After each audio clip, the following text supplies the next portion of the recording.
Wrestling fans of the internet, welcome back to another episode of the Mainline on Linwood Wrestling Legends.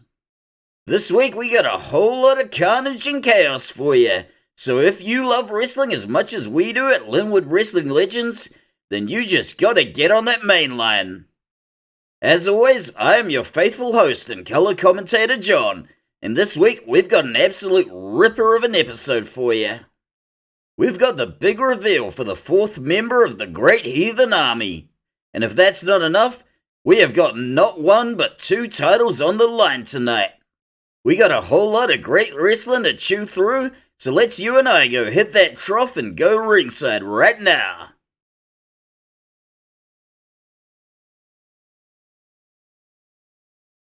My boss, General Manager Todd Sorensen, thinks this is what good booking looks like.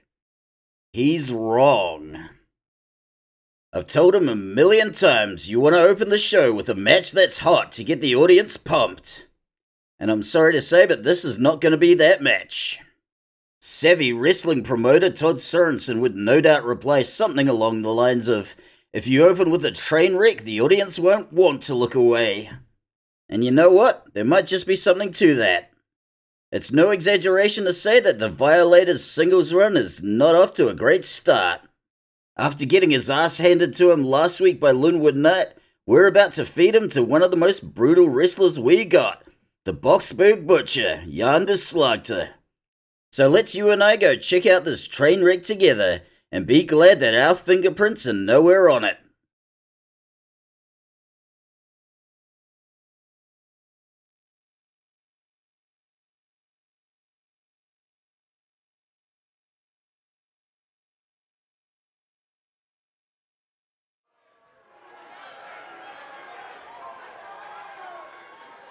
The following match is scheduled for one fall.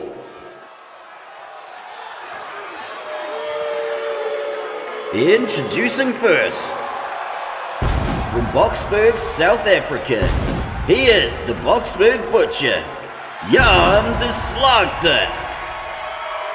And here's another wrestler I wish we just left in cryogenic storage. But don't be fooled by his attire, folks. There is nothing pimping about the Boxburg Butcher or anything he's about. The more eagle-eyed of you may have noticed his Légion d'étrange, or French Foreign Legion shirt. After his very brief and very bloody MMA career, yes, he did enlist in the French Foreign Legion. He was thrown out after 3 weeks for conduct unbecoming, which is oddly non-specific. Were it not for this promotion's insistence on collecting all the broken toys of professional wrestling, he'd still be rotting in a French military prison somewhere in Tunisia. And that would be the best place for him, really. The French Foreign Legion and its home country of South Africa have both emphatically stated they do not want this guy back under any circumstances. So I guess he's our problem now. But for the next 10 to 15 minutes, he's going to be the Violator's problem. If the Violator can't get the crowd cheering for him, he can at least take some comfort in the fact that this crowd will be mercilessly booing his opponent. Come on people, boo harder. Is that all you got?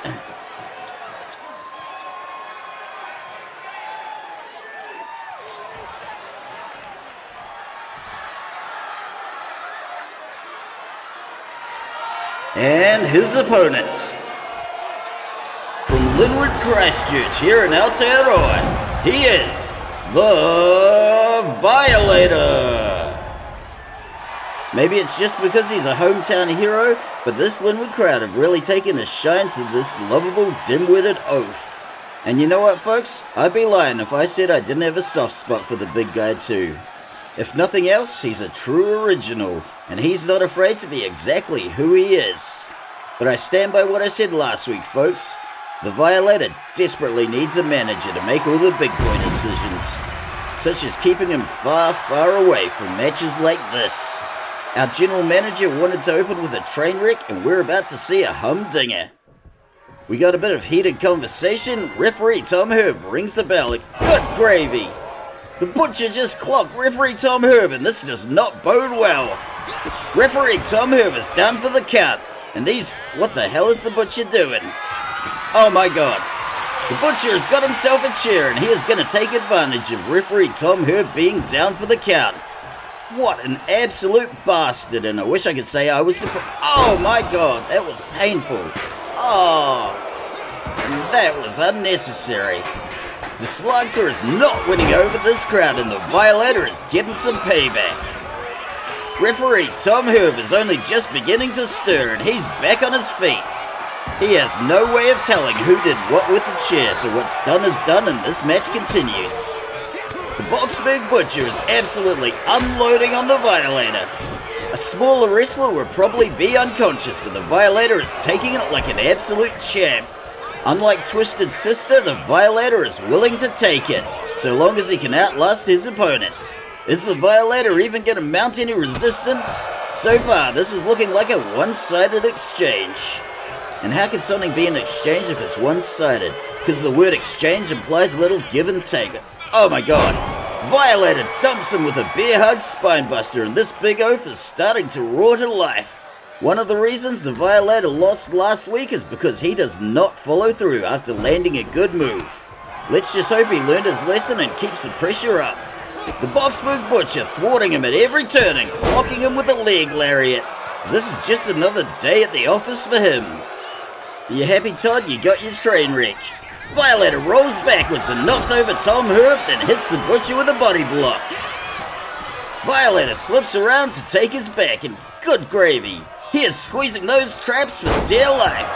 Couldn't happen to a nicer guy. Can the Violator get the pin? 1. Kick out after the 1. Maybe try using both hands next time, Violator. The Butcher is firing back, and he's got the side headlock takeover. He is cranking it for all it's worth. Any harder and he's gonna snap one of the Violator's antlers, and nobody wants that. The Violator is down and the Butcher is not afraid to bring the cheap heat. This Linwood crowd is Team Violator and they are not liking what they're seeing. But maybe they'll like this. Into the ropes, the Butcher goes and good golly, Miss Molly. Now that was a flapjack. The Violator is looking focused and this looks bad for the Butcher. The Slagter manages to kick his way out. He is raining down the strikes. Ooh, and a basement DDT. And does he even realize that this crowd is saying boo and not boo Butcher? Oh, hang on, I think I saw a couple of guys saying boo Butcher. Violator gets driven into the corner. Butcher going for the clinch and raining down those Muay Thai knee strikes. This is vicious. Let's take another look. Drawing on his MMA background, the Butcher is using the science of 8 limbs to dismantle his larger, hairier opponent. I know for a fact that the Violator's mum is watching this. She cannot be happy to see her son get this kind of shabby treatment. This is absolutely disgusting and I'm not even shocked. 1. Kick out after the 1. If at first you don't succeed, use the ropes for leverage. What an absolute scumbag. Referee Tom Herb is not happy. But then again, referee Tom Herb never apologized for the Linwood screw job. So as far as I'm concerned, referee Tom Herb doesn't deserve to be happy. The Violator is finally starting to get some traction and good God, look at that brute strength. But more importantly, when was the last time the Violator had his back shaved? We should make it a punishment for whoever loses the next match. The Violator gets the Butcher right where he wants him and good gravy, that is a lot of Violator to get crushed underneath. The Butcher rolls out of the ring like a coward. And now he's back. After getting squashed by 300 plus kilos of Violator, he is not a happy chappy. Into the ropes goes the... Oh my god, where did that come from? Can he get the pin? 1. Oh, that was a miracle, but let's see that kick again. From the French style of kickboxing savate, that was a chasse bar. No, actually, don't quote me on that. The Violator has taken an absolute clobbering, and he'll be looking to put this one away quick, and look at that, bear hug suplex. It would behoove the Violator to follow through, and maybe we're about to see that. Oh, good gravy. Violator claw slam. Roll it back, Ernie, let's take another look. This is another vulgar display of the Violator's power when one needed. And for God's sakes, will somebody please shave his back? If the Violator can seal the deal, victory is his for the taking. But for now, he's dragging his opponent to the middle of the ring. Nobody wants a rope break. And the Violator did not want to be hit with that jawbreaker. Oh my God! That just came out of nowhere. Let's go check it out again. The Butcher borrowed this move from his biggest hero, Jean-Claude Van Damme, although he doesn't do it anywhere near as good. Is that going to be enough for the pin? 1, 2, 3! Yonder Slagter wins this train wreck of a match. Let's go see some highlights from Ernie the cameraman. Credit where credit's due, folks. The Violator managed to get in a few good shots, but once again, he did not follow through. Any half-decent manager would have told him that already, but no. He's got to hear it from John the commentator. One only hopes referee Tom Herb has recovered from his nasty fall. Well, to be honest, I don't really care, but it'll make my job harder if he hasn't. So get it together, Tommy boy, the show must go on. Another stinging defeat for the Violator. His singles career is not off to a rip-roaring start. Oh God, what's happening now? Oh God, oh no, don't do it, Butcher, don't do it! The hell are you doing? Hasn't the Violator suffered enough? Hopefully referee Tom Herb is trained in basic first aid. Otherwise it's just going to be even more work for Francesca, the staff veterinarian.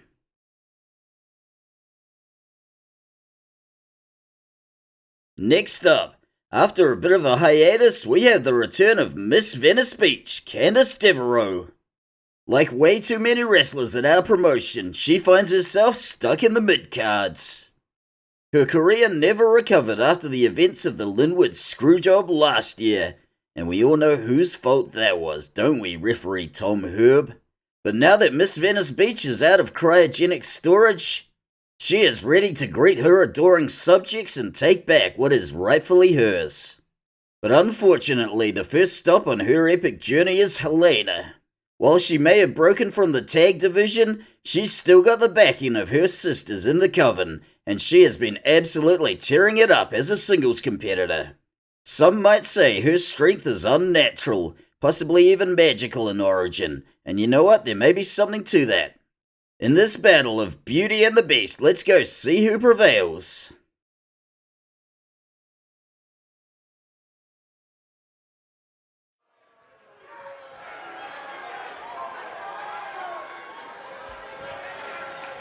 The following match is scheduled for one fall. Introducing first, from Venice Beach, California in the United States, she is Miss Venice Beach, Candice Deveraux. Welcome back, Miss Venice Beach. As far as I'm concerned, that right there, that is the rightful LWL Women's World Champion. And I'm not just saying that because her yoga channel gets more views on YouTube than this one does. If nothing else, I am glad that referee Tom Herb will not be refereeing this match. Thankfully, we find ourselves in the capable hands of referee Zekajahira Mayabesh Jones, a man whose integrity is without question. There will be no screw jobs of any kind tonight, Linwoodian or otherwise. One thing's for sure, this Linwood crowd have missed Miss Venice Beach. I'll be willing to bet that a lot of those people subscribe to Miss Venice Beach's yoga channel. And I don't know, maybe if some of them subscribe to our channel, maybe we could afford nicer digs someday.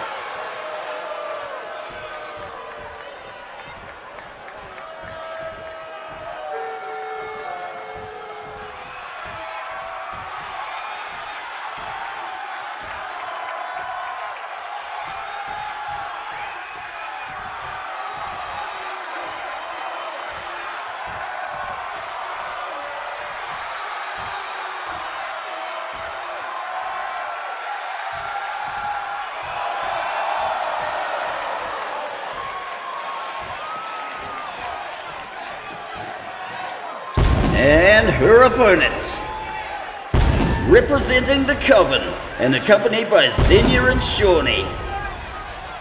From Salem, Massachusetts in the United States, she is every mother's nightmare, Helena.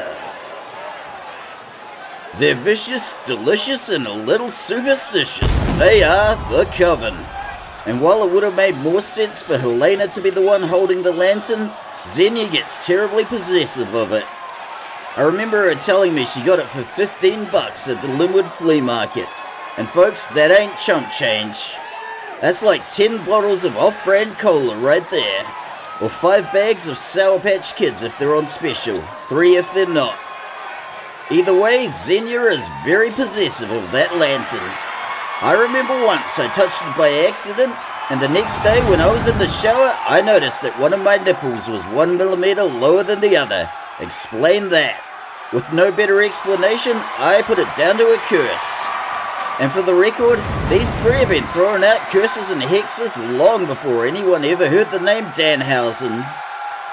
Much like the strength of a wolf is in the pack, the strength of a witch is in the Coven. And tonight, Helena has got her sisters right there on the front lines. And by sisters, I don't mean biological siblings, but I mean it the way witches in a Coven use it, which if anything is more meaningful. And if nothing else, the Coven knows how to make one hell of an entrance.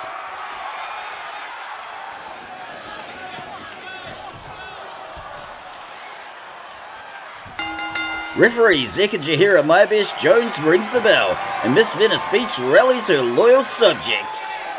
Helena looks possessed, possibly by a demon or demon-adjacent creature, and let's get going. Miss Venice Beach with the arm wringer and the kick to the gut. Helena is clobbering back. This game of kinetic chess is over before it even starts, and Miss Venice Beach is saying checkmate. While Miss Venice Beach has no plans to get back to the beauty pageant circuit, I'm sure she could become Miss Linwood if she really wanted to. But then again, who would? We've got a good old-fashioned slobber knocker on our hands with a little give and a little take. And if you've ever seen the TV show Real Housewives of Linwood, you'll know why the title Miss Linwood is not a prestigious one. The slugfest just keeps on coming, and Miss Venice Beach lays her out with a beautiful haymaker. I just hope Miss Venice Beach wasn't one of those popular kids who made fun of the weird goth kids in school, because that is not going to go well tonight. Helena goes into the ropes. That was quite the arm drag on the rebounds. And a little fan service for the lonely middle-aged men in the crowd. Thank you very much.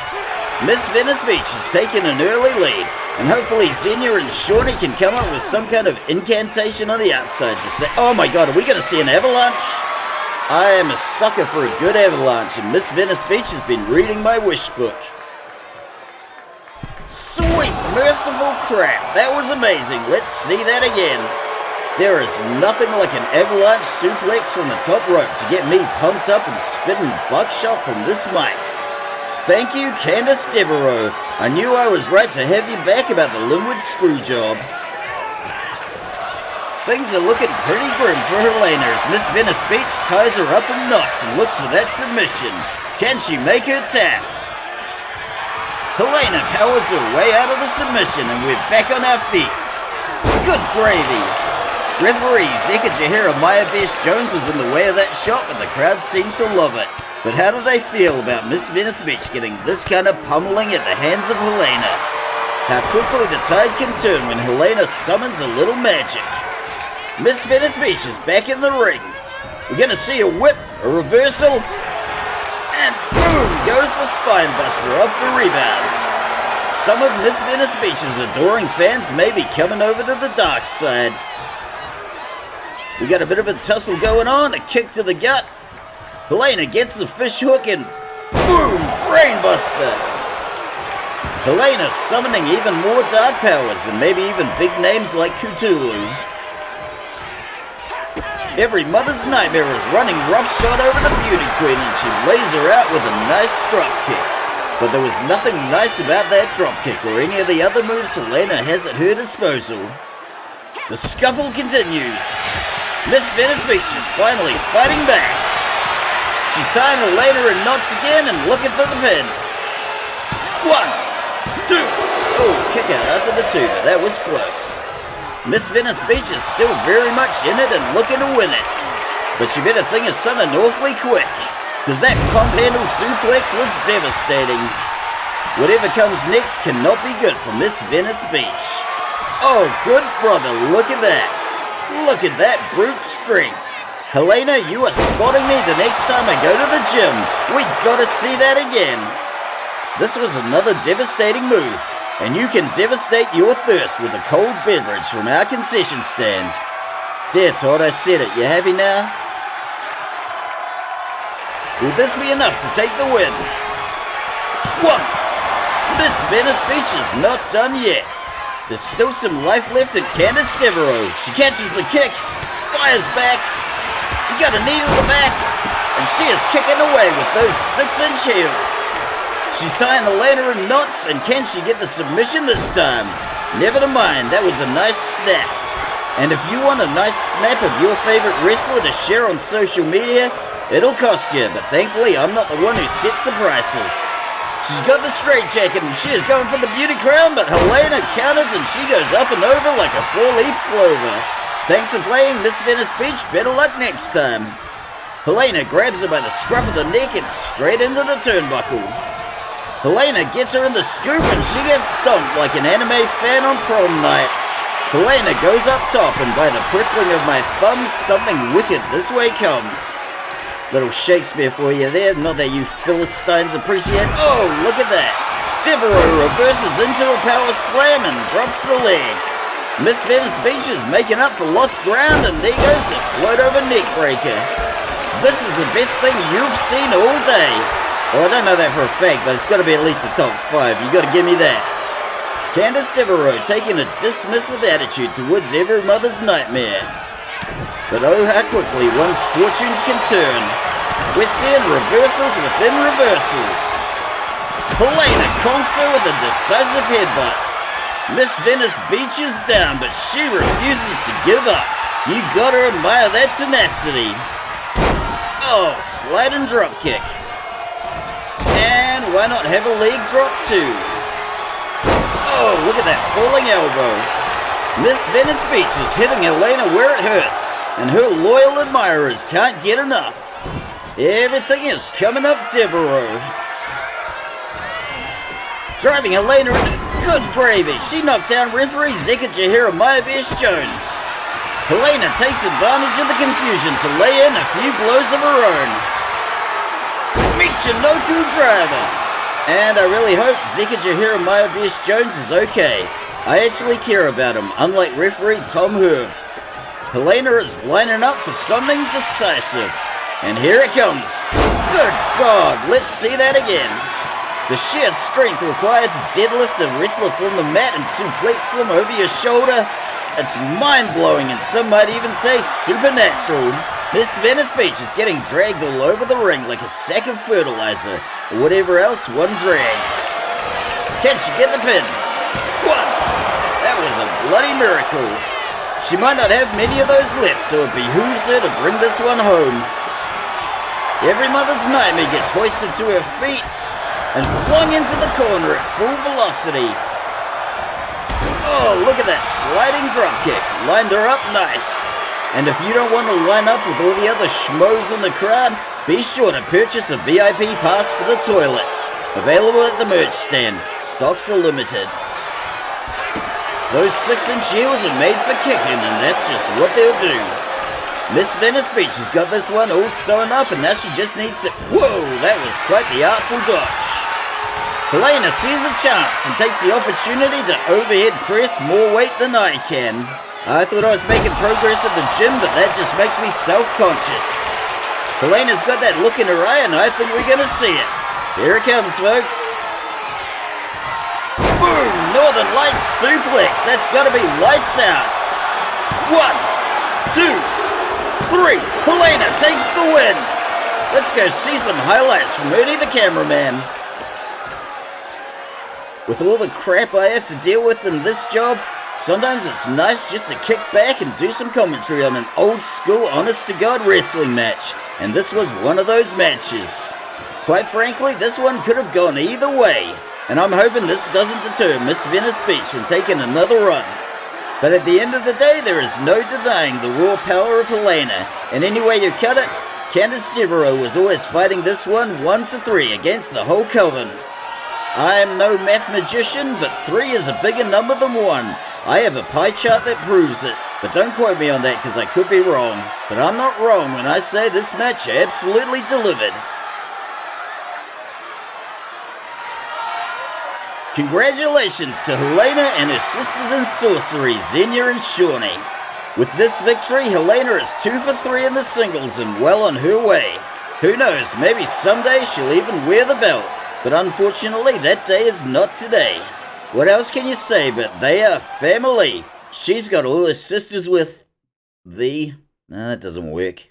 Better workshop that one, but for now, let's go to the next match.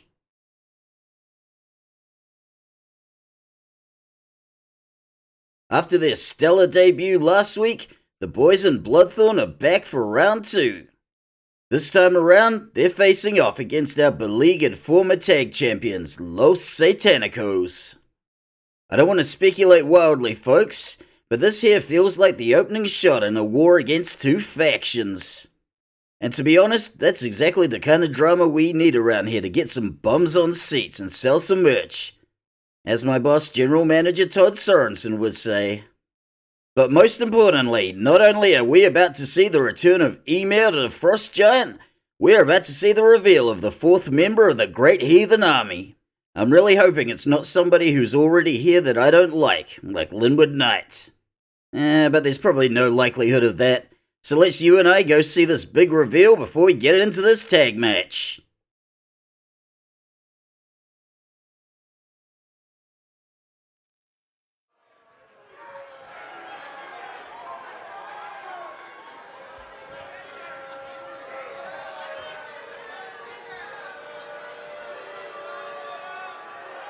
The following tag match is scheduled for 1 fall.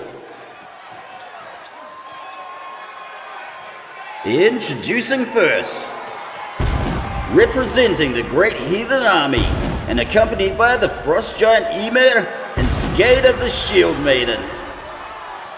From Bergen, Norway, Arn and Olve are Bloodthorn. Behold your Viking overlords, the Great Heathen Army. There goes Ymir the Frost Giant, and that must be Skade, and I think I am in love. No, John, don't go there. No good comes from fraternizing with the wrestlers. Remember that horrible date with Kimberly Sullivan? Oh god, I'm still describing that to my therapist. But it sure is great to see Ymir the Frost Giant back in the Linwood Wrestling Legends. And as for Skade the Shield Maiden, we'll be seeing her debut next against La Madrina. The Great Heathen Army has officially come to sack Linwood, and their first target is Sector Del Muerte. And you know what? They can have them. I burned all my Sector Del Muerte merchandise last year when they went after Yuri Kalishnikov. Well, okay, I still got my La Madrina posters, but I'm a lonely man and I need those.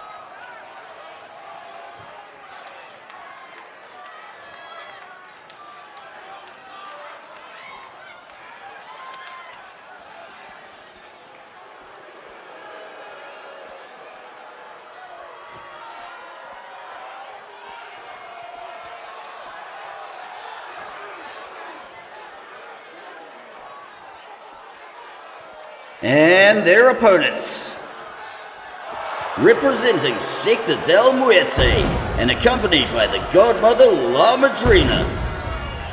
From Matamoros, Mexico, Elio and Serafine are Los Satanicos. Here's a question for you folks. Can a cult survive the disappearance of its founder? Did Scientology stop being a cult when L. Ron Hubbard passed away? Did Apple stop being a cult when Steve Jobs passed away? And more importantly, can Sector Del Muerte survive without their padrino? La Madrina seems to think so.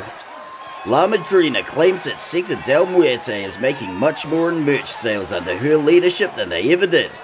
But what she doesn't know is that our general manager, savvy businessman Todd Sorensen, pockets 95% of merch revenues straight off the top. Oh crap, did I say the quiet part out loud again? Best pretend you didn't hear that. The jury will disregard John the commentator's last remark. Because if word of that got out, we would have some very angry wrestlers in the locker room. But it does beg the question, if I start slinging merch of my own, is Todd Sorensen gonna come for 95% of that? I'm sure it's in my contract somewhere, but I'll have to get it translated from Mandarin to figure out what the hell it says.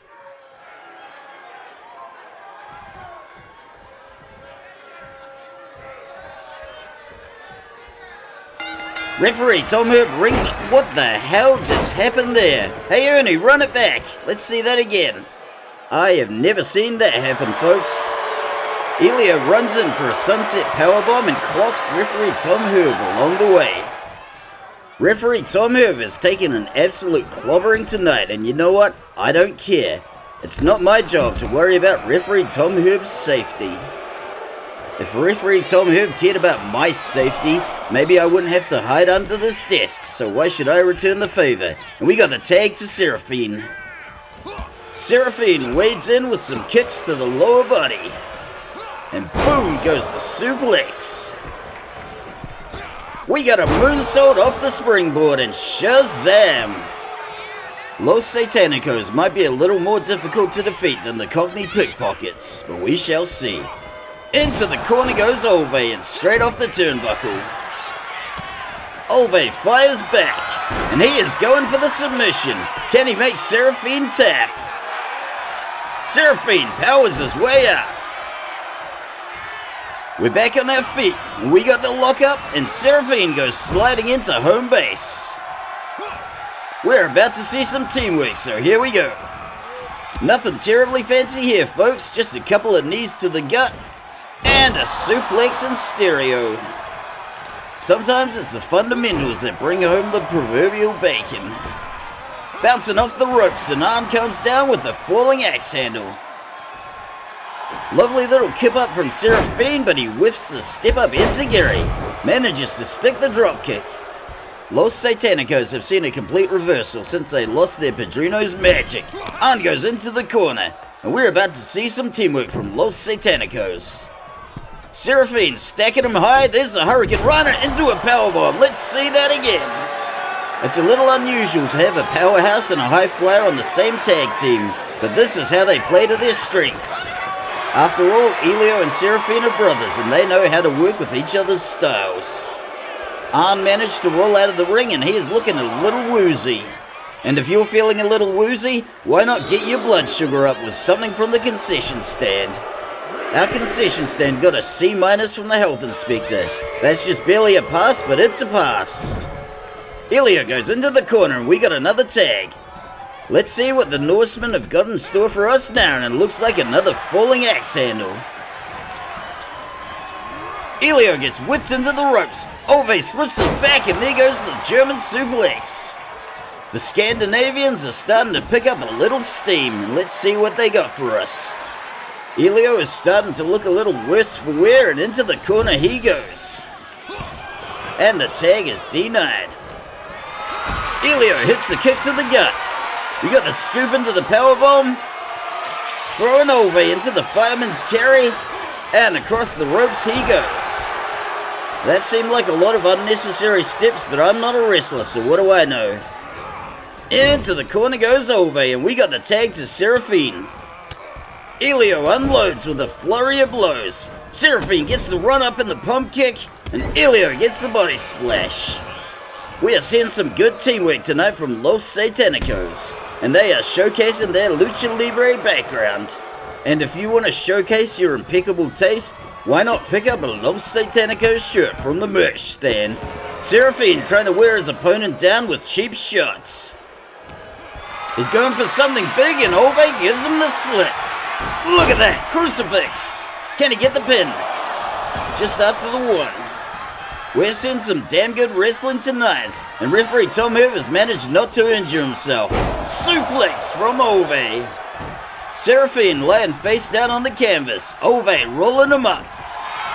And he is determined to stick that submission. Can he get it this time around? And Seraphine powers out. Nobody respects referee Tom Hurt, but Ove plays along and gets a punch in the gut for his troubles. Seraphine unloading with a barrage of strikes. This crowd is not liking that. This Linwood crowd has never liked Sector Del Muerte, and that's probably not about to change. Seraphine hits the body splash, but Ove gets the knees up. Anything can happen out here on the cardboard, and Ove hits the stunner. Seraphine is not looking like a happy camper, and Ove scales the barricade and hits a Hurricane Rana. That was badass. It would behoove them to take this back in the ring and away from those ugly, ugly people in the front row. And back we go. Hang on a sec, folks. I got a memo from General Manager Todd Sorensen. I am once again being fined for insulting the ugliness of this crowd. We got the tag to Arn. And it's absolutely not my fault if the uggos in the crowd can't take a little constructive criticism. We're getting deeper into the match, and Bloodthorn are running roughshod over Los Satanicos, and how about that body splash? It's gonna take a bit more magic than they currently have for Los Satanicos to pull off a win, and that was a sloppy collision. Oh, there's another one. I swear to God, if you wrestlers can't pull it together, you're all gonna be running the ropes after this show. Seraphine makes the hot tag, and in comes Elio. Arn takes to Ove, and let's see what he's got. The big man looks unsteady on his feet, and good gravy, we've seen this one before. Let's take another look. Ove has gotten a lot of utility out of this backbreaker STO combination, and tonight is no different. One! Kick out after the one. Referee Tom Herb turns translucent for a second. Oh, what's coming now? Oh my God, that was Mjolnir, the hammer of Thor. Can this do it? One! In comes Seraphine, and the pin gets broken up. Referee Tom Hurt better not even be thinking about turning translucent again, and we got the lockout. Oh, good gravy, look at that, into the fireman's carry. Death Valley Driver. Surely it can't take much more at this stage, and we got the tag to Arn. Elio gets back to his feet, and in comes Arn with a flying forearm. Arn taking the boots to Elio, and how much has Elio got left in the tank? Can he get the pin? 1, 2, 3, Bloodthorn take the win! Congratulations to Bloodthorn on their second victory. Good gravy, what's happening here? It's Marcus Antonius and Hannibal Barker from Urban Legion, and they are not having this threat to their championship. I'm sorry to say, boys, but you have been marked for conquest by Urban Legion. Venomous Vitimus Vicimus.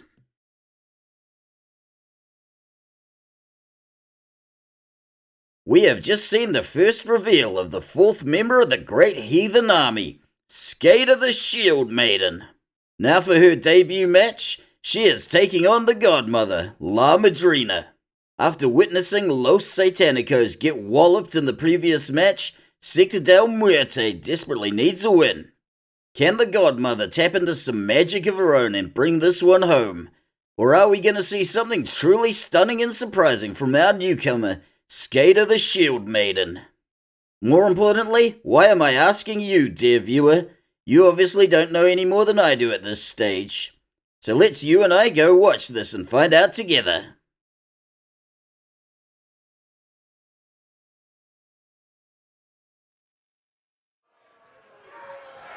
The following match is scheduled for one fall. Introducing first, representing Sector Del Muerte, from Brownsville, Texas in the United States, she is the Godmother, La Madrina. She might have lost the title to Kimberly Sullivan, but has La Madrina still got it? A lot of people in the wrestling community seem to think so, and we're about to find out. Hopefully with La Madrina in charge of Sector Del Muerte, we're not going to get any more weird storylines that don't pay off, or obscure references to true crime cases that the general public is unfamiliar with. Well, that's what La Madrina says anyway, but unfortunately she's not the one in charge of booking. But if any of you are unfamiliar with the story of Adolfo Constanzo and the narco-satanists, go avail yourself of one of the many podcasts or documentaries about it. After you've watched this show, of course. It's a crazier story than anything I could come up with.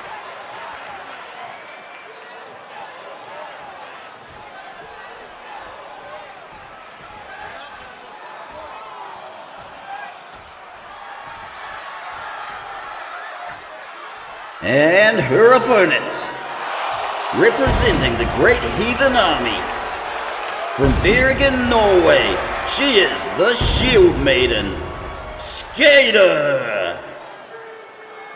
Behold the glorious new addition to our women's roster. And just for the record, the sword she's carrying is the sharpest and most realistic sword we could afford on our budget. Sometimes you just gotta work with what you got. And what we got is shaping up to be one hell of a match. And if it's not, Skade is going on the first longship back to the fjords. We got enough dead weight on this roster as it is. But let's just hope it doesn't come to that. Somehow I can't imagine our general manager Todd Sorensen spending tens of dollars on a wrestler who turned out to be a dud.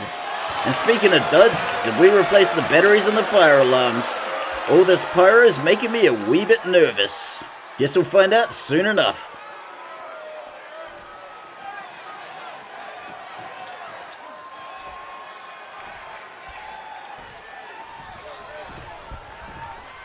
Referee Zeka Jeremiah Bears Jones rings the bell, and we got a running knee to the face from Skade. A good showing for our newcomer. Madrina catches the kick and responds with a knee of her own, and she is getting to work on the old ground and pound. She is not tolerating any threat to her position here at Linwood Wrestling Legends. If the Godmother can put the newcomer in her place, that's the first step to taking back the title. It's going to be interesting to see what comes of this when we got a newcomer looking to assert herself, and an old hand looking to stand her ground. Into the corner goes Skade, and she elbows her way out. Running knee smash to the face, and nails her with a clothesline. Well, this is just straight up merciless. Skade is marking her territory. And thankfully in a more family-friendly way than my dog does. Madrina goes into the court. Oh my god, are we going to see an avalanche? Oh, this is my lucky day. Skade climbs the ropes, and what is coming?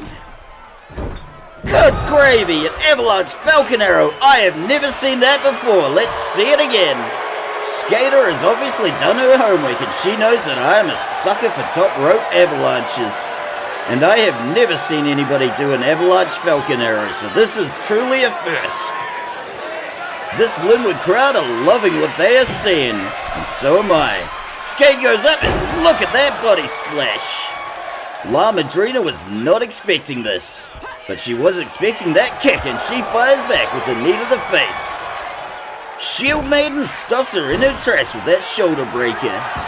And we are going out to the cardboard. Skade is more than happy to give the ugly, ugly people in the front row a closer look. And she dumps Madrina with that scoop slam. And here's another memo from Todd Sorensen. I am once again being fined for insulting the ugliness of the crowd. But in my defense, I'm not the one who let them into this warehouse. You can blame those two oafs at the door for that. And we are going back in the ring for another swing.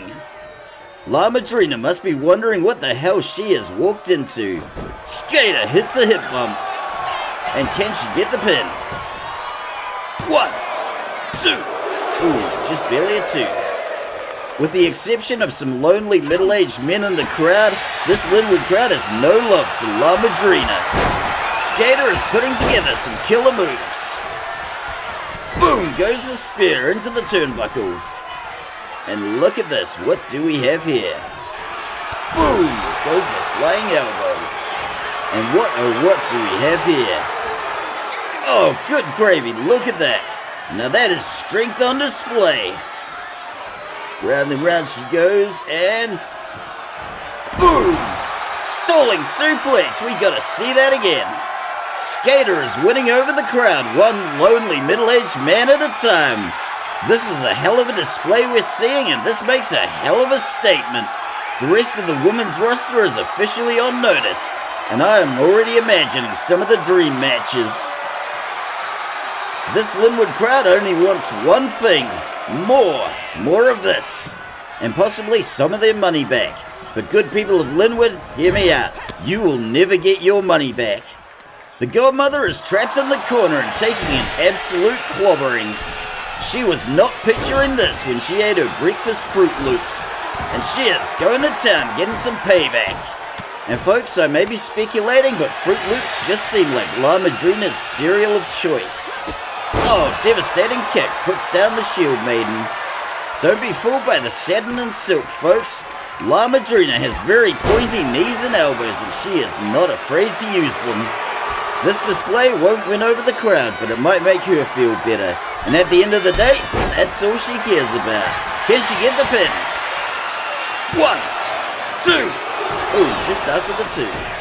It's amazing how much great wrestling you can stuff into just a few minutes. Look at that dragon screw. Not to blow our own horn, but I think some of the bigger promotions could learn a thing or two from us about how to structure an interesting match.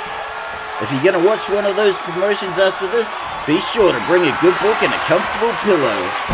Oh, straight up dumps La Madrina, and there's a soccer kick to the back. Skade hitting the stump puller to give those legs a little snap, crackle, and plop. This crowd is sufficiently impressed, and you know what? So am I.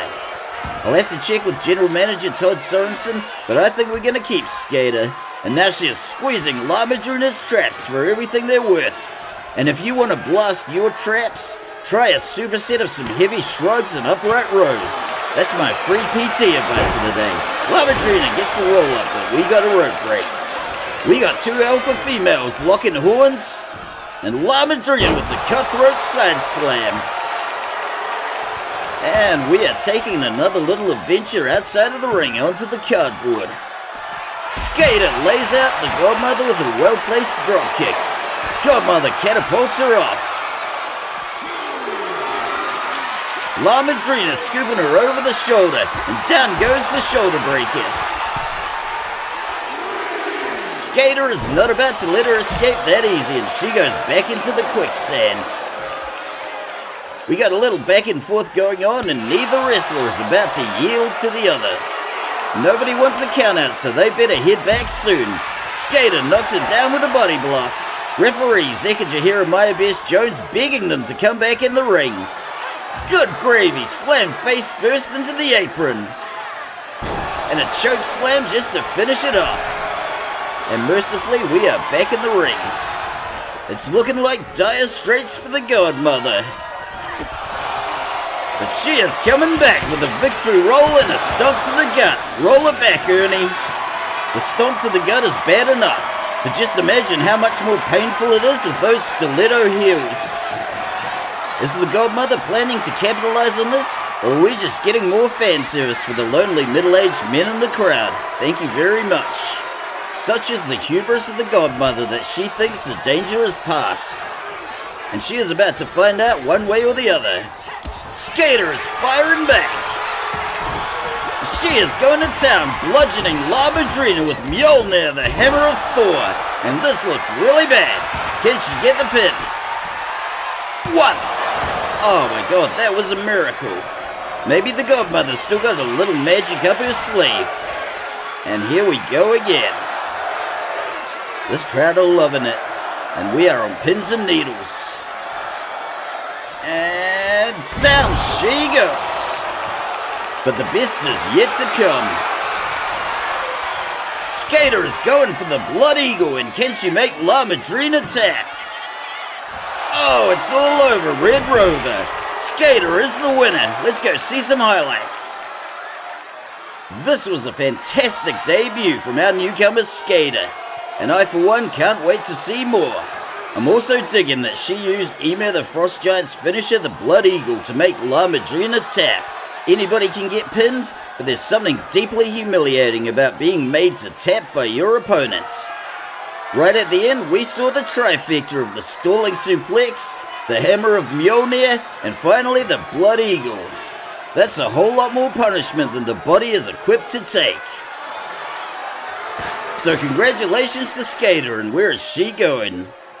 Oh wow, it's our LWL correspondent, Coralisa McMuffin Smith. I thought she was in jail, and we are hearing some strong words from the newcomer. Oh, shots fired. And speak of the devil.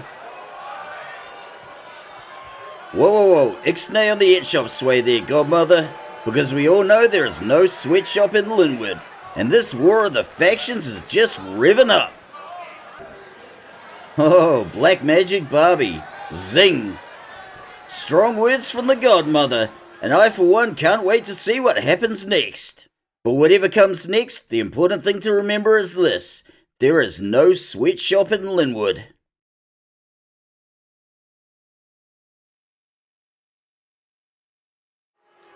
And here's Hannibal Barker from Urban Legion.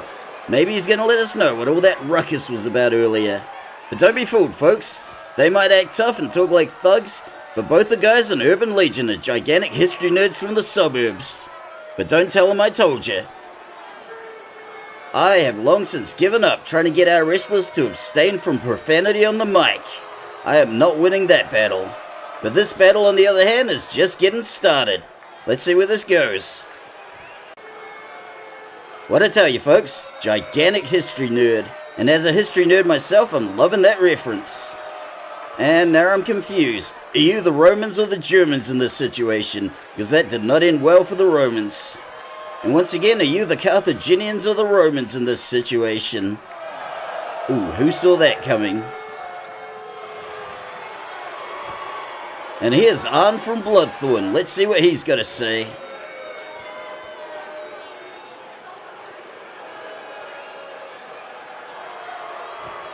And this is just embarrassing, folks. A Norwegian guy who speaks much better English than I do. If I'm being honest, so do all Scandinavians and Dutch people. America, it's not just your education system that sucks. And the gauntlet has officially been thrown down. I can't wait to see what happens next. Good gravy! That came out of nowhere, and this is officially kicking off. Apparently, we're not even waiting for a proper match, and these two are throwing down. And just a reminder, folks, this is completely unscripted. If we knew this was going to happen, Ernie would have set up his replay cameras, so we're just going to have to make do without them. Arn is not about to take this kind of disrespect, and he is looking to make him tap or snap. But Hannibal powers out. And we got a spinning head scissors. This one's going until somebody's in a coma. This Linwood crowd is loving this impromptu display of brutality, and Hannibal clocks him with a suplex. Hannibal comes running in and lays him out with a clothesline. Arn gets the leg, and there's the dragon screw. This is looking to be much more evenly matched than either fighter would like. And here's something I like: when other people like and subscribe to Linwood Wrestling Legends. So go on and give that wee button a tickle, you know you want to. These two are not afraid to get down and dirty. And we are going into the corner. And as usual, security is nowhere to be found. Oh, that's just mean. That is just utterly humiliating. And my God, look at the power behind that kick. Are we seeing the once lovable boys from Urban Legion turn heel? Because this is a hell of a way to do it. And unlike some promotions, we don't need appearances from celebrities who are only known in America to pull them off. Seriously, America, nobody outside your country cares about your ridiculous hand egg game. And the only American hand egg players we know about are guys like O.J. Simpson for all the wrong reasons. This one is spilled out onto the cardboard, and the stakes just got a lot higher. Hannibal hits the diving senton.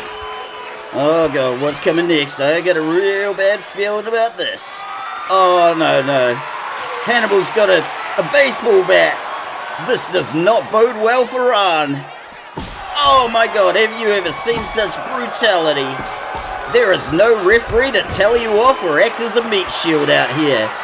And come to think of it, where the hell is security? What are we even paying them for? Arn's got him twisted up with the arm wringer, but Hannibal is punching his way to freedom. I don't know how much more of this I want to watch, but I got a bad feeling that I'm going to be the one describing it to the cops later. Oh my God, Hannibal's got a chair. This is absolutely uncalled for. If you're trying to make a point, this is not the way to do it. And on the subject of law enforcement, we had a bit of a bad experience with some corrupt cops last year, so, you know, maybe don't tell them about this. Let's just keep this between you, me, and the camera. If anybody asks, both of these guys fell down the stairs at the same time. Arn wants to take this one back in the ring, and let's see if Hannibal takes the bait. He's certainly taken the bat. But not for long, because he gets disarmed, and we have got a good old-fashioned yay-boo. Our staff veterinarian Francesca is going to be very busy indeed. But that's the choice she made long ago, when she decided to stitch up humans in exchange for wrestling tickets. And good gravy, will you listen to this Linwood crowd? They are blowing the roof off this place. But if we're being honest, some of the roof is already loose in this abandoned warehouse. And while I'm on the subject, let me just remind all of you in the crowd, wear shoes and watch out for rusty nails. Arn hits the deck after getting clocked with the leg scissors, but Hannibal's still got a lot of gas in the tank, and boom, look at that uppercut. Hannibal is on fire. Hannibal came to bring the pain, and the pain has been brought. And this right here, this is just humiliating. If Hannibal came to make a point, I think that point's been made. Oh god, this is just overkill. Don't do it, Hannibal, I'm begging. Oh my god, such brutality. And that right there is a sneaky reversal. We got the straight jacket into an arm drag, and he is cranking that submission, but can he make Hannibal tap or snap? Hannibal punches his way out, and he is raining down the shots. Another sneaky arm wringer, courtesy of Arn. Oh! Good gravy, will you look at that? A little bit of a backflip into a suplex. I have never seen anything like that. Well, I've seen things like it, but not that specifically. Either way, that was rad. Arn knocks him down with a clothesline. Oh, are we gonna see it? Yes, we are! There goes Mjolnir, the hammer of Thor. Surely there's not much left in Hannibal. At this stage of the game, Hannibal must be deeply regretting throwing that first punch. At least he bloody well should, because as we're seeing, violence doesn't solve anything. He is tapping out for dear life, but will it make a difference? And here it comes again. Boom! Mjolnir, the hammer of Thor, and this one is done on a button. Whew, that was exhilarating. Let's go see some highlights. This crowd is chanting one more time, but we really can't do that. Just like any great work of improvisation, this was a one and done affair. We all got a little more than we bargained for here, and this sets the stage for next week. If these two can keep their hands to themselves until next Sunday, we are going to see Bloodthorn taking on Urban Legion for the Tag Team Championships. And this right here, this is good booking. Pay attention, all you major promotions. Next up, we have the first of two title matches, and oh, I have been looking forward to this one all week. Last time around, before Left Eye came to throw down the gauntlet, the mean girl Kimberly Sullivan took to the mic to tell all us people in Linwood that we belong in the rubbish. As a proud Linwoodian, I took a lot of umbrage to that, and I lobbied like hell to make this happen. So congratulations, Kimberly Sullivan. Your title match is now a Linwood dumpster match. Tonight, we are going to find out who really belongs in the rubbish. And please, God, let it be Kimberly. More importantly, let's hope this dumpster match is over and done with before this dumpster stinks out the entire warehouse. So let's you and I go now ringside and find out who really belongs in the rubbish.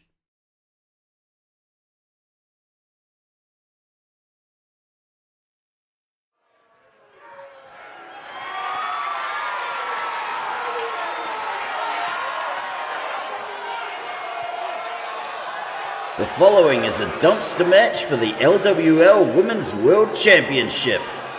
The match will continue until one wrestler is thrown inside the dumpster and the lid closed. Introducing first, from Philadelphia, Pennsylvania in the United States, she is Lisa Left Eye Bishop. It's hard not to feel sympathy for Left Eye. These last couple of months have been rough for her. 2 months ago, her fiancé, the late great gangster rapper Pump Daddy, tragically burned to death. It's a hell of a thing when somebody's mansion burns down while they themselves are super glued to the bed. but it's one of those tragic things that can happen to anyone. It's one of those things that's not really anybody's fault. And nobody should make a big deal about the fact that Left Eye had a tube of super glue and a box of matches in her purse when the cops questioned her. All we can really say is rest in peace, Pump Daddy. Heaven's got another angel.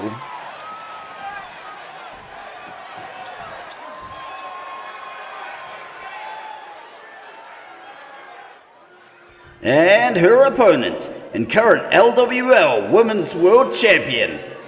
From Brisbane, Queensland in Australia, she is the Mean Girl, Kimberly Sullivan. Alright people of Linwood, listen up. Last week, Kimberly told all of us that we belong in the rubbish. And I am going to need each and every one of you in the crowd to boo as hard as you physically can. And I'm talking a thermonuclear Hulk Hogan on Netflix level booing. If you don't feel dizzy afterwards, you're probably not booing hard enough. And if you're feeling a bit parched after all that booing, why not pick up an overpriced beverage from our concession stand?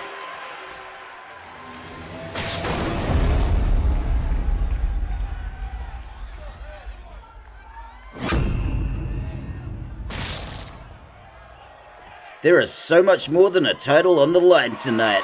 We have also got the hypothetical dignity of all us people in Linwood. So no pressure, Left Eye. If Kimberly wins this one, her diva-esque demands are gonna become even more ridiculous. Alright, let me just bring up her latest one this week, cause it's a doozy. The fancy imported bubblegum flavoured soda in her dressing room must be chilled to exactly 4 degrees Celsius. And then in parentheses, 3 or 5 degrees Celsius is not acceptable. But move over Kimberly Sullivan, cause here comes the real star of the show. And oh yes, that bad boy is loaded to the tippity top with rubbish. But a Linwood dumpster match is a pretty simple affair. There are no DQs or countouts, so this can get really messy even before the dumpster is opened. But if anyone needs to throw something out, maybe use the other dumpster out back, cause this one's full. I should also mention that it rained last night, so the dumpster is full of sweet, sweet garbage juice.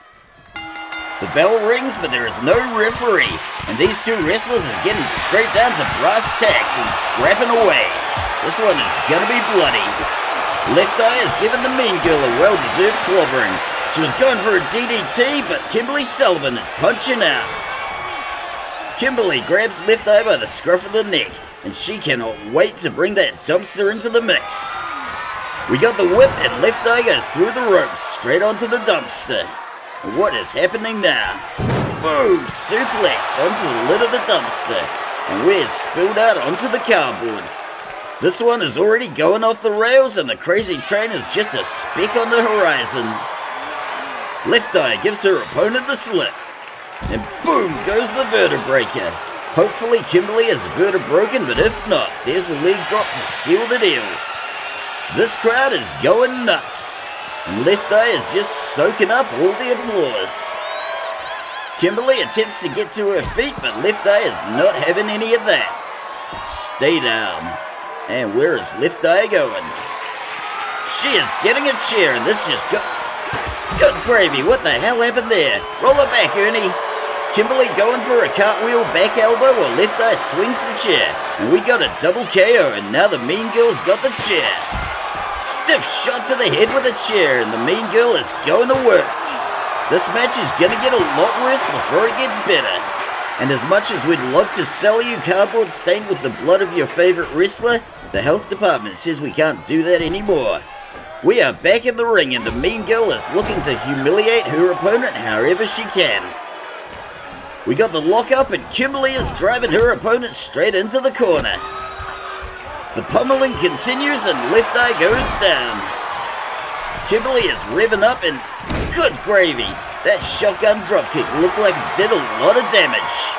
The Mean Girl is just showing off, and can security please get rid of that guy with the Fire John Adams sign?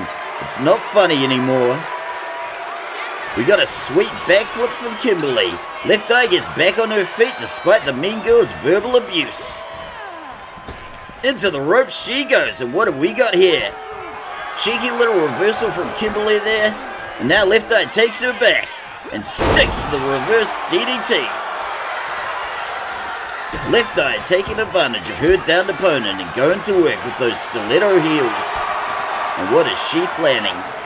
Left Eye has marked Kimberly Sullivan as a scrub, and one thing that Left Eye absolutely positively does not want is any scrubs. And now Kimberly hits the dumpster. Left Eye pulling the mean girl by her bleached blonde hair and straight up dumping her with a scoop slam. It's a beautiful thing to see, and off the dumpster she goes. It just occurred to me that the crowd on the other side of the ring can't see what's going on here, but that's their problem. I'm loving every second of this. After much anticipation, we are seeing the lid of the dumpster open, and just look at all that rubbish. Come on, Left Eye, we believe in you. Finish the job. Kimberly gives her the slip. Step up, Enziguri lays her out. Kimberly is looking for a little payback. And I think I know what's coming next. Ooh, with the standing moonsault. How embarrassing. Good golly, Miss Molly. Look at the distance on that. Let's see that again. Kimberly whiffs the moonsault as Left Eye rolls to safety. While that backhand just added a little insult to injury. Just look at that distance. We may very well see Kimberly in the dumpster soon, and I got all my fingers and toes crossed. Left Eye lays her out with an enziguri. Left Eye once again grabbing her by that bleached blonde hair. Now she's got her by the scruff of the neck, and are we going to the dumpster? Oh, no, we going somewhere else. Left Eye is not done, and boom! Kimberly's head goes into the barricade. The mean girl is not having any of it, and good gravy, what the hell was that? Let's take another look. Kimberly Sullivan's gymnastic abilities are once again on display, and even as her biggest critic, I gotta admit, that was pretty cool. If only she hadn't been blackballed by gymnastics, but that's another story. Left Eye is looking pretty well clobbered. Kimberly climbing the apron and making hand gestures to somebody in the crowd. All this vitriol has got to be getting under her skin, and she is back in the ring. Boom! We got a somersault diving forearm off the slingshot. And what is she doing now? She goes for the rubbish bin lid, but Left Eye is not having any of it. Kimberly attempts to double down on her claims that the people of Linwood belong in the rubbish. Lovely little backbreaker, courtesy of Left Eye. Left Eye picking up the chair again, and I can't wait to see what happens next. Take that, Kimberly. At this rate, we are going to run out of weapons. But Left Eye has got the baseball bat. The brutality is escalating, but Kimberly manages to disarm her, and she is going for the bin lid. It better not be my job to clean this up afterwards, because I don't get paid nearly enough for doing this job. Left Eye once again grabbing the mean girl. We got the kick to the gut. And boom! That was chasing waterfalls. Let's get a closer look. And this is just a timely reminder where it needed that Kimberly should stick to the rivers and the lakes she's used to. And with any luck, there'll be a strong current to take her far, far away from here. Surely this bloodbath can't go on too much longer. Left Eye grabs her by the scruff of the neck, and we are going to the dumpster. Oh yeah, that's what I'm talking about. Do it again. This could be over real soon. But much to my chagrin, Kimberly is fighting back, and she has turned the tables. Down goes the dumpster lid. You can cut the anticipation here with a knife, and this can't go on much longer. Kimberly is lining something up, and we are about to see it. Boom! There goes the botched facelift. Run it back, Ernie. If any of you were looking to take a selfie with Left Eye tonight, you're probably out of luck after this one. Kimberly's got her by the chinny chin chin. Up and over the shoulder she goes. And Left Eye goes into the dumpster. Can Kimberly seal the deal? Come on, Left Eye, fight your way out. You can do this. It's Kimberly who belongs in the rubbish, not you. Oh no, Kimberly Sullivan takes the win.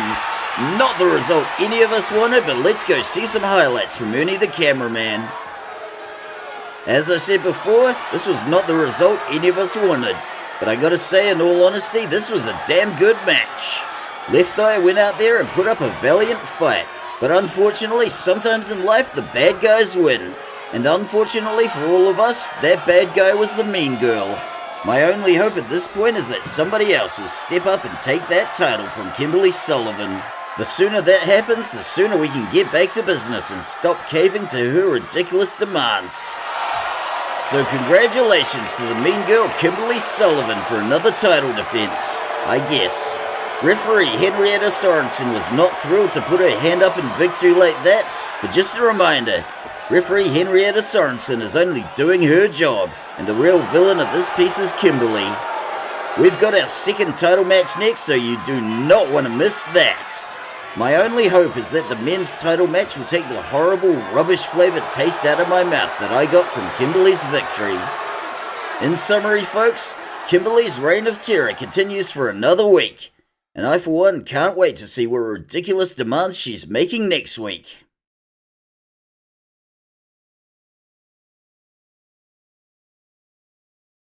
Alright folks, it's all come down the wire and we are at the second and final main event of this evening. Our resident injustice collector Nero has been on an absolute warpath, demolishing everyone and everything in his way. So far he has been riding high on an undefeated streak, but it's all gonna come down to this match. Not only is this the first title defense for our champ, the Gallo-Glass Hamish Gunn, but he could very well be the one to put an end to Nero's undefeated streak. This match is make or break, and either way we are going to see a title change hands, or we are going to see an undefeated streak come to an end. This is going to be a match for the ages, so let's go ringside and check it out.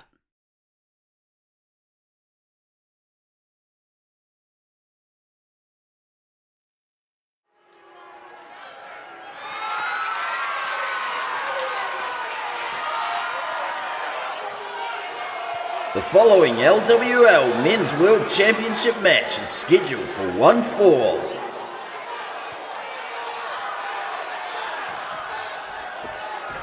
Introducing first the challenger.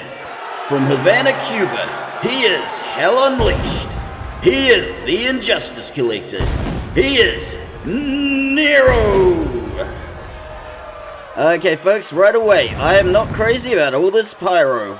For one thing, if you take a look at where the fire extinguishers should be, there's nothing but a big bucket of dog treats. We've been having a lot of problems with a rogue fox terrier coming into this abandoned warehouse and running amok, and that was our general manager Todd Sorensen's solution. We've distributed flyers to all the audience, so everybody keep an eye out for that rogue fox terrier. But in the meantime, if this place catches fire, we are all screwed.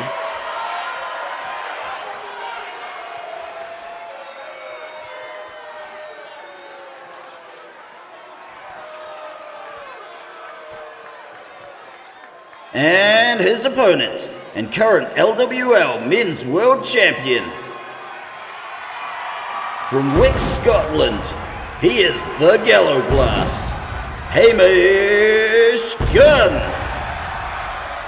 The Gallo-Glass went to hell and back to get that title, and it's safe to say he is not going to give it up without taking the other fella to hell and back with him.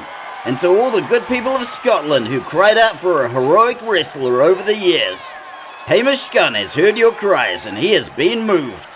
While technically you've got Joe Hendry, he's not quite as openly Scottish as the Gallo-Glass Hamish Gunn. Aside from that, I know you're as tired as I am of seeing Scottish wrestlers portrayed as heels, a la Drew McIntyre. I for one blame that on all the English wrestling promoters.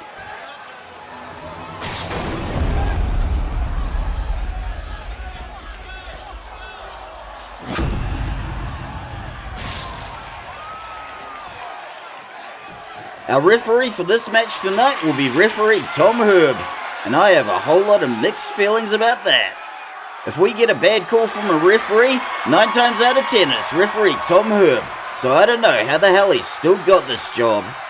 But let's just cross our fingers and toes and hope for no bad calls tonight, because this match is gonna be epic. I'll admit that I dump on the men's division a lot, but matches like this are the reason we still have a men's division.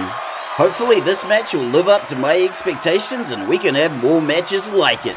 It's a crazy idea, but it just might work. And here's another crazy idea that just might work. You liking and subscribing to Linwood Wrestling Legends. You've come this far. Todd says if I don't get at least one new subscriber this week, he's gonna beat me. And you wouldn't want that to happen to your old buddy John, now would you? But enough about me. Let's get this match going.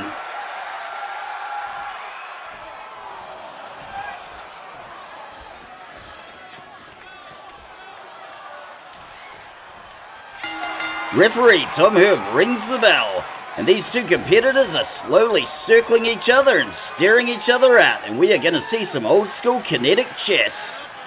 Probably.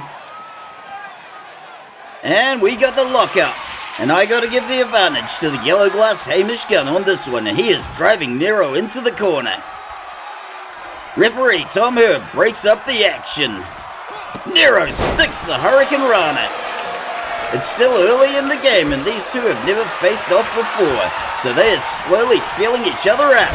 Yellow glass goes into the corner and what comes next? Running Enzugiri from Nero puts the yellow glass down. What oh what is Nero doing? Nero looks like he might be going for something off the slingshot. And he gets countered into a vicious powerbomb. The yellow glass working that ground and pound and letting Nero know that he is not about to roll over. This Linwood crowd is good and lick it up at this stage, and this is exactly what they came to see. Nero punching his way out of a potential powerbomb.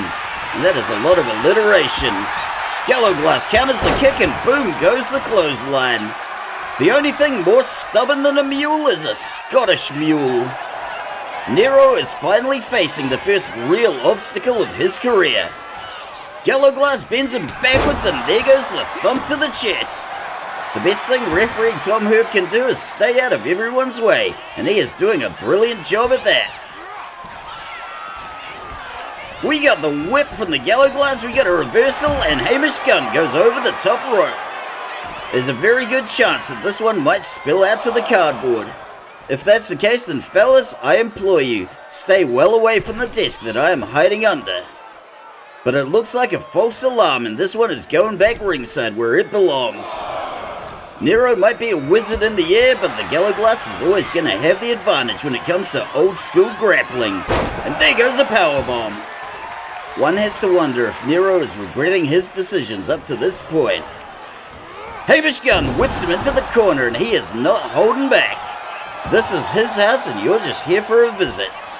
If we don't see any resistance from Nero soon, his undefeated streak could be coming to an abrupt, tragic end. He stated that he wants to win this championship for his brother, the late great Chico Hernandez. The yellow glass is going topside, and what's coming next? Nero also says that after he wins the belt, he plans to set fire to it so nobody else can have it. And how about that crossbody? Is that going to be enough for an early victory? Let's find out. 1. Kick out after the 1. The yellow glass almost looks a little disappointed. Maybe he's thinking he's not getting quite the challenge he thought he would. Nero is taking the shots like an absolute champ, and we have got a slobber knocker on our hands. It's hard to tell how injured Nero really is under that mask, but I suppose we'll soon find out. If he's got an ace up his sleeve somewhere, now would be the time to whip it out. But hey, not telling you what to do. I am just a lowly color commentator. These shots are getting more and more vicious. Hamish Gunn fires back with a decisive big boot. I get the feeling we're about to see something cool. Whoop! Ooh, you blink, you miss it. Let's see that one again. Roll it back, Ernie. And this is a little something called the Scottish sickle. It's like a regular sickle, but incredibly cheap. I kid because I love people of Scotland. I kid because I love. The yellow glass lines him up and we are about to see something really cool. Nero gives him the slip. Straight into a neck breaker. There's life left in him yet. I think we're going to see some high flying and this is where Nero really shines. Look at that moonsault off the springboard. Gravity is not a factor for Nero. We got the run up the springboard and if only somebody had been home for that dropkick. Can the yellow glass scoop the pin this time around? 1. Kick out after the 1. Nero did not come this far to bow out this early, and he is not liking that. The Gallo Glass is taking his sweet time, and one hopes he hasn't been lulled into a false sense of security. Oh man, I felt that one. That was straight up brutal. Nero sticks the head scissors. This crowd could truly go either way. No matter who wins, we may see a riot. If that happens, I'm safe and sound under this desk, so that's a problem for the rest of yous. Gallo Glass is laid up in the corner. Nero's going to work, and the Gallo Glass gives him the slip. We got the run-up, and Nero counters with a kick. Nero sticks the wheelbarrow, and a very acrobatic DDT. After getting trampled early on, Nero is starting to rev up, and it is a delight to see. Taken to the springboard again, and look at that Arabian press. The late great Sabu would be proud. Nero is not done with his opponent, and this is just getting started. Hits the wheelbarrow again, and another acrobatic DDT. And this is what we all came to see. Nero goes topside, and he is gonna do it. Luna Cayendo! What a crowd pleaser. Run it back, Ernie, we gotta take another look. Nero's high-flying skills never fail to impress, and this Luna Cayendo is always a crowd pleaser. Not so much fun for the Gallo Glass though. Hell has truly been unleashed, and Nero is out for blood. He's got a mind to draw this out and prolong the suffering, and here we go with another slobber knocker. In times like this, it's hard to pick who I want to yay and who I want to boo. If Nero wins the belt and tries to set it on fire, he is going to discover pretty quickly that the championship belt is one of the few things in this building that isn't highly flammable. And as an aside, if the fire inspector should turn up, just tell him we're not home. This is some brutal slugging we're seeing, going back and forth, and that one rocked him. I think I'm feeling a little dizzy after that. The Gallo Glass drags his lifeless body across the canvas, and what is he planning? Good gravy, is this what I think it is? Oh my god! Rolling Piper's Pit with a bridge pin! 1, 2! This is incredible stuff, let's take another look! This is a little tribute from the Gallo Glass to the greatest Canadian to ever portray a Scottish wrestler, Rowdy Roddy Piper. He's got that look in his eye again, and I do not envy Nero. He's got him in the cradle, and what the hell was that? I have never seen him do that before. 1, 2, 3. Hamish Gunn retains the championship. Let's go see some highlights from Ernie the cameraman. And I have been informed that that very last move we saw Hamish Gunn do is a little something called the Bannockburn Driver. I hope that's not the last time he does that, because I want to take a closer look. But I've got to say, although he had a few brilliant shining moments, one gets the feeling that Nero wasn't bringing his A-game tonight. His undefeated streak is officially over, and that is going to be a very tough thing for him to reconcile. Maybe we left him in cryogenic storage just a little too long. As I've said before, he's one of the best high flyers we've ever had, so I really hope he can get it together and take another crack. And there goes the Bannockburn Driver again. It's going to be a night of celebration for the Gallo Glass and a night of commiseration for Nero. Congratulations to Hamish Gunn on a sterling defense of this title. And oh yes, that was a cheeky reference to the Battle of Stirling Bridge. Thank you for noticing. This is why I like having you as an audience member. You get me. And Hamish Gunn gets to keep his title until the next time around. But one has to wonder, can Nero pull himself together after this crushing defeat? He's come back from much worse, so I'm not ruling it out. Although it pains me to say it once again, folks, that right there is all the wrestling we have for this week. I just want to take the time to thank each and every one of you wonderful people. Thank you so much for tuning in to this ragtag little wrestling promotion we got here. So until next time, take it easy, and if it's easy, take it twice. But until we meet again, this is your faithful host and color commentator John, signing off and signing out for another week.